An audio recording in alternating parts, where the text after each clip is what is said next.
So imagine that you got in some type of an accident. Maybe it's a car accident, maybe it's an injury, some type of fall. You're in an ambulance, you end up in the emergency room. And when you go to the emergency room, you're kind of out of it, maybe a little bit, not quite comatose, but you really don't know what's going on and your arm really hurts. So they go in and they take your vital signs and they think that you might have internal bleeding, but you keep complaining about your arm pain. Well, are they going to work on your arm pain? No, they're not worried about your arm pain unless they figure out and get stabilized your internal bleeding, because you may actually die. And then it doesn't matter if your arm hurts. So that's taking what they call taking your vital signs, right? They want to make sure your vital systems are working so that you are actually alive. But what if instead, emergency aside, that we could apply your vital signs to your health? In other words, what are the vital signs of health? Not just being alive. And one thing you have to understand about your health is that we have degrees of health. It's not just healthy or sick or dead. There's degrees. You have somebody that's super, super healthy over here, and then you got somebody that's just hanging on by a thread over here.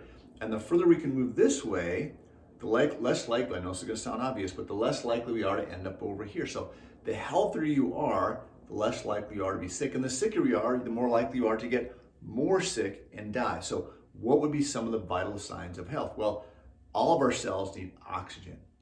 So we need to maximize our oxygen. So that could involve deep breathing, but we've got to do something on a daily basis, hopefully daily, at least multiple times per week, where we're getting our heart rate up, that we're forcing oxygen into our tissues.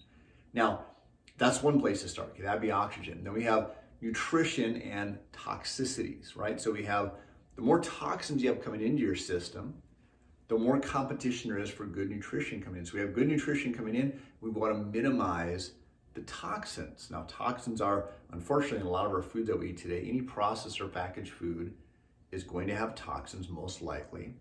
Medications, even if you're taking what might be conceived as a life-saving medication, I'm not telling you not to take medications or stop taking your medications, but they are a toxin. Every time you're taking a medication, that's toxins going into your body. You got some arm pain, you take an aspirin, ibuprofen, that's a toxin. Those toxins are competing for nutrition. So you're moving more towards sickness rather than towards health. So you've got to minimize the toxins coming in and optimize the nutrition, which also may include some supplementation, okay?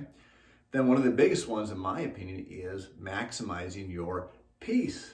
We're in such a high level of stress in our current culture, and it really doesn't have to be that complicated, but you've got to be actively pursuing peace, right? So those are some of the vital signs, but on top of that is a healthy spine and nervous system. Because why? The nerves control, for example, your gut, where all the absorption of nutrition happens. So you can eat the best food in the world, but if you've got a subluxated spine's out of alignment, choking these nerves, that gut can't work the way it's supposed to, and you're not absorbing those nutrients. The nerves also control your heart and your lungs, your cardiovascular system. So again, if you've got nerves choke going to those areas, they're not going to optimally work. So a vital sign of health is to be a healthy spine and nervous system. So getting regular, weekly in most cases, or bi-weekly depending on the person, chiropractic adjustments, doing your spinal rehab daily, which include your wobble seat, your traction, or whatever it might be in your particular case.